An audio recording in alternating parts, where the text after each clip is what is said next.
As you probably already know, Aftershoot is launching AI portrait retouching and the sky is the limit. But that being said, having the sky as the limit can also be a problem. You see, sometimes AI gives us a little too much of that AI look.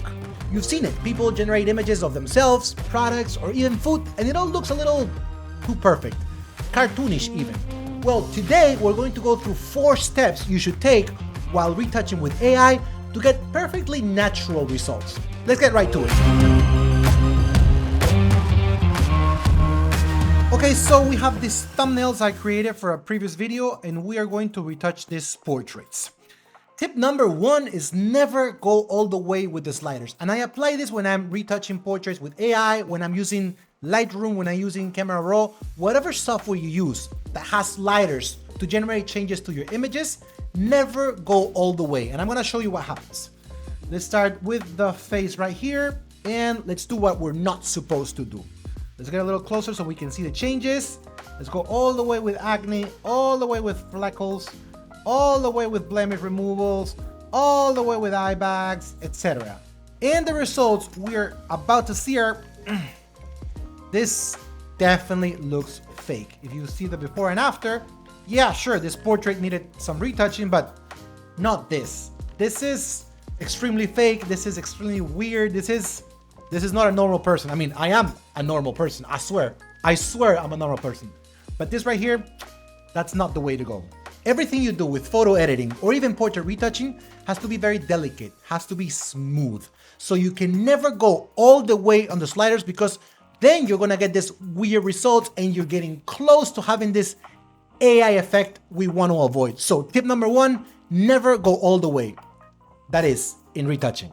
Okay, let's go to tip number 2. Actually, before we go to tip number 2, this is tip number 1.5 or tip number extra or whatever you want to call it. Never have everything expanded like this. Make sure to collapse all your sections so that when you want to work on something, you know exactly where to find it. If everything is just expanded, then you're going to be scrolling and scrolling until eventually you find what you need, and that might not be very easy the first few times you're using the software. So have everything collapsed. Let's start with teeth retouching. Now this is very important. I kind of mentioned it on a previous video. Never exceed that white tone in your eye with the whiteness of your teeth. Let me show you what I mean. So we have this teeth whitening slider. Let's go super high so we can see something weird there. And as you can see, my teeth are shining a little too much and they're overshining my eye sclera. What I have to do is I have to tone it down to kind of make it look a little more natural. Teeth can get different colors depending on what you eat, coffee, or the way you treat them, or if you get or don't get whitening done.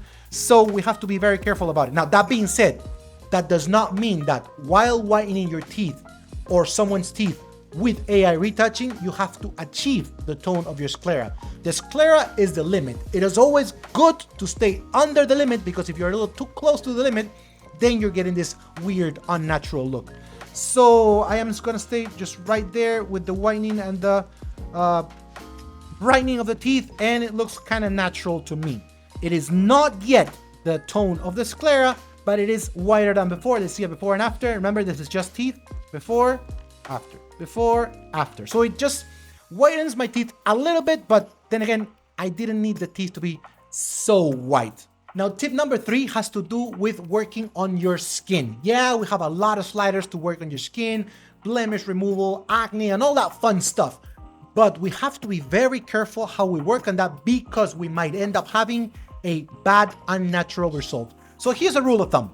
If I'm gonna work on someone's skin and I go to the blemish removal here, and I got rid of the acne, and I got rid of the freckles, and I got rid of the blemishes, then because I got rid of everything in this person's face, in this case me, there is basically no need to go to the face section and then smoothen my skin. That doesn't make much sense. If you see here, it doesn't look perfectly natural. It actually looks very AI-ish.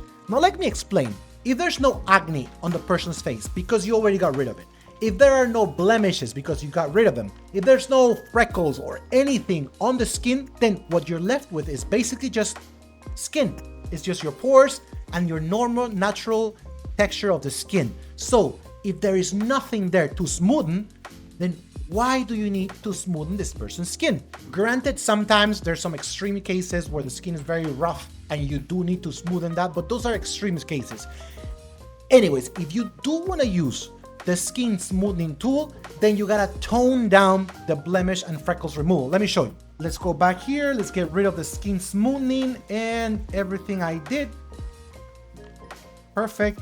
Now, I am going to start with the face skin smoothing, which is right here, right? I'm gonna smoothen the skin without removing anything. And then once I've achieved a skin texture that I like, I go and I get rid of the acne, the freckle, and the blemishes, but I'm not gonna go as far up on the sliders as I did before because the skin is already smooth. So what I'm gonna do here is just get rid of the little blemishes and freckles that are left. So I'm gonna be around this area here. And there we have a much more natural result.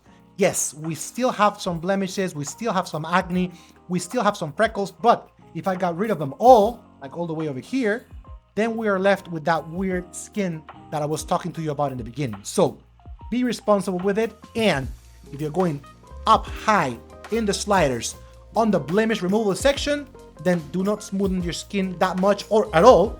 And if you do want to smoothen your skin, start with the skin smoothing and then remove whatever acne or freckle your subject might have. And that is a more responsible way to go about it. Now, tip number 4 is something I learned from getting my makeup done on a daily basis for many years. You see, back in Peru, I used to work on screen on TV. So every single day I would show up at the makeup room and I would get my makeup done.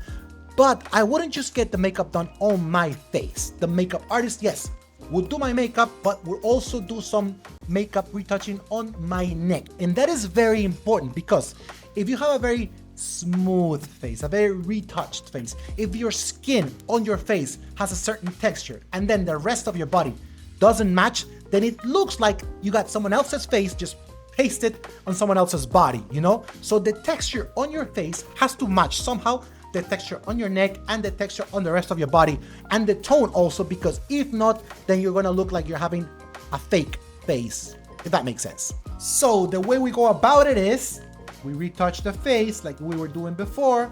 Like I said, if I am moving the sliders, I'm not gonna move the other sliders too much. I'm gonna smoothen that a little bit. I'm gonna remove a little of the face shine, not too much because the face shine gives this a natural look. I'm gonna get rid of some of the eye bags here. There's no forehead wrinkles, so I don't need to do that. Maybe some of the smile lines, a little more of the freckles and blemishes, and this is just basic face retouching, okay? So now we have this more natural looking retouch of a portrait, but the neck and the rest of the skin does not match the texture of the already retouched skin in our face. So that's why we go to body and then we smoothen the body and we get rid of the blemishes until we kind of see the same texture in our face as the one we see in the rest of our bodies.